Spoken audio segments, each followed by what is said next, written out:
right, let's head to London now and listen into the UK Prime Minister Keir Starmer. I met President Trump last week to strengthen our relationship with America, indispensable partners in defence and security. And it's why this weekend I've been hosting European leaders here in London to work together for the security of the United Kingdom, Ukraine and Europe as a whole. Through my discussions over recent days, we've agreed that the UK, France and others will work with Ukraine on a plan to stop the fighting. Then we'll discuss that plan with the United States and take it forward together. The purpose of today's meeting was to unite our partners around this effort, to strengthen Ukraine and to support a just and enduring peace for the good of all of us. Our starting point must be to put Ukraine in the strongest possible position now, so that they can negotiate from a position of strength, and we are doubling down in our support. Yesterday evening, the UK signed a £2.2 billion loan to provide more military aid to Ukraine, backed not by the British taxpayer, but by the profits from frozen Russian assets. And today I'm announcing a new deal, which allows Ukraine to use £1.6 billion of UK export finance to buy more than 5,000 air defence missiles, which will be made in Belfast, creating jobs in our brilliant defence sector. This will be vital for protecting critical infrastructure now and strengthening Ukraine in securing the peace when it comes. Because we have to learn from the mistakes of the past. We cannot accept a weak deal like Minsk, which Russia can breach with ease. Instead, any deal must be backed by strength. Every nation must contribute to that in the best way that it can, bringing different capabilities and support to the table, but all taking responsibility to act, all stepping up their own share of the burden. So we agreed some important steps today. First, we will keep the military aid flowing and keep increasing the economic pressure on Russia to strengthen Ukraine now. Second, we agreed that any lasting peace must ensure Ukraine's sovereignty and security, and Ukraine must be at the table. Third, in the event of a peace deal, we will keep boosting Ukraine's own defensive capabilities to deter any future invasion. Fourth, we will go further to develop a coalition of the willing to defend a deal in Ukraine and to guarantee the peace. Not every nation will feel able to contribute, but that can't mean that we sit back. Instead, those willing will intensify planning now with real urgency. The UK is prepared to back this with boots on the ground and planes in the air. Together with others, Europe must do the heavy lifting. But to support peace in our continent and to succeed, this effort must have strong US backing. We're working with the US on this point after my meeting with President Trump last week. And let me be clear, we agree with the President on the urgent need for a durable peace. Now we need to deliver together. Finally, we agreed that leaders will meet again very soon to keep the pace behind these actions and to keep working towards this shared plan. We are at a crossroads in history today. This is not a moment for more talk. It's time to act, time to step up and lead, and to unite around a new plan for a just and enduring peace. Thank you.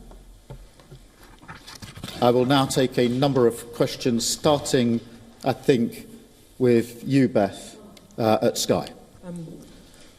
Thank you, Prime Minister. Watching President Trump berate a wartime president and defender of European freedom in the Oval Office said to many people what you've already said in a way, that everything has changed.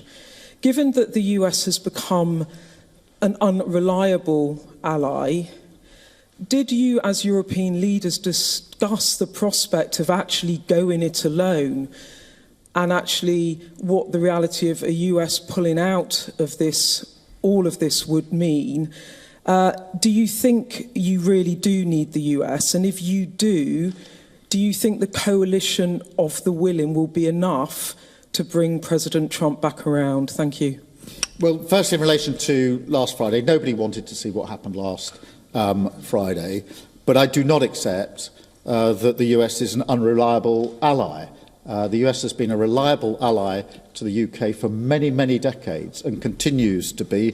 There are no two countries as closely aligned as our two countries, and our defence, our security and intelligence is intertwined in a way no two other countries are. So it's an important and reliable ally for us. The discussions we've had today, particularly the coalition of the willing, is on the basis that this is a plan that we will work with the US, and that it will have US backing. So that is the purpose of the plan, and that is why I spoke to President Trump last night before we developed the work on this plan. Thank you. I've got Robert from ITV. Hello, Robert Pearson, ITV. I want to sort of put to you what will be on the minds of millions of British people. With your commitment in the event of a peace deal to deploy British soldiers to Ukraine, is there now a more real prospect of Britain being at war with Russia? Can you rule that out? The whole point of a guarantee for any deal, or if there is a deal, is to preserve the peace.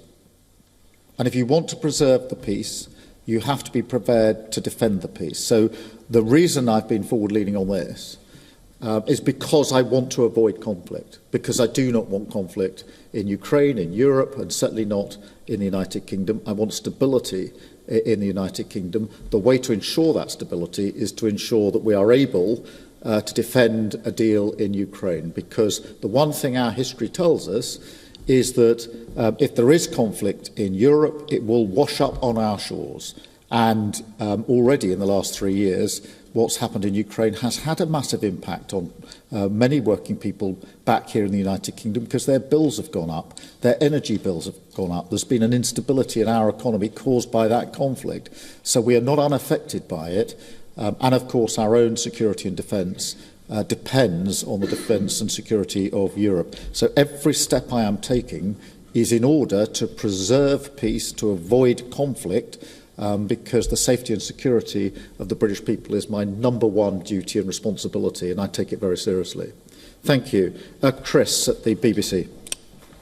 Thank you, Prime Minister. Chris Mason, BBC News. After what happened the other night between Presidents Trump and Zelensky, do you feel a greater personal responsibility alongside President Macron and others for delivering a workable peace? And on the coalition of the willing, as you've described it today, are you persuading more people to join it? Thank you. On the question of responsibility, I do think the United Kingdom should step up and lead. We have done that historically as a nation, and we need to do it again. And that is why we're moving forward on this. On the coalition of the willing, yes, a number of countries have indicated today that they want to be part of the plan that we are developing. I'll leave them to make their own statements about exactly how they want to make that contribution. But we've been able to move that forward. I accept without criticism and with respect the position of other countries that may not feel that they want to contribute in that way. But I strongly feel that unless some move forward, we will stay in the position we're in and not be able to move forward. And therefore, it is a deliberate plan to ensure that we get some momentum and pace here.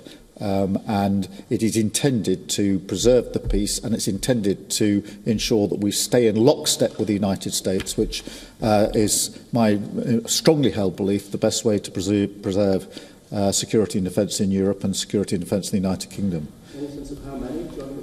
Well, a number indicated today that they wanted to be part of the more forward-looking element.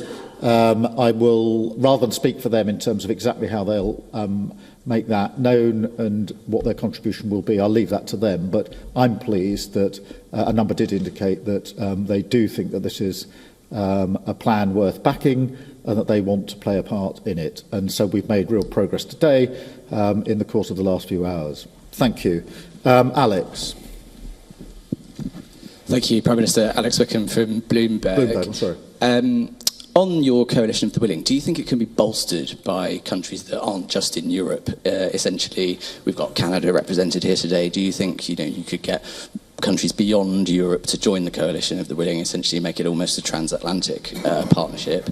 And also, in terms of your plan to present back to Donald Trump, how soon do you need to get that done? Is that something that really needs to happen very quickly in days? Thank you. On the countries beyond Europe, obviously we had Canada here, who've traditionally taken a forward-leaning role. They've been working very hard with us on issues like trading, and they've been a reliable ally. And I'm encouraging of that because they are already deeply vested in Ukraine. As I say, they've worked on the training, amongst other things. Yes, on the question of the US, look, I spoke to President Trump last night. I'm not going to go through the details of that conversation, but I would not be taking this step down this road if I didn't think that it was something that would yield a positive outcome in terms of ensuring that we move together, Ukraine, Europe, the UK and the US, together towards a lasting peace. And so that's the way I've approached this in the last few days. Hugo, from the I News. Thank you, Prime Minister. Hugo Jai from the I Paper. Obviously, the other party that would need to sign up to any future peace deal is Russia. President Trump has said he wants to talk to Russia. You're coming up with a peace deal without Russia's involvement. What makes you think that Russia can be persuaded to sign up to this deal that's been agreed by its enemies? Well, in the end, a deal will have to involve Russia. Of course it will. But we can't approach this on the basis that Russia dictates the terms of any security guarantee before we've even got to a deal. Otherwise...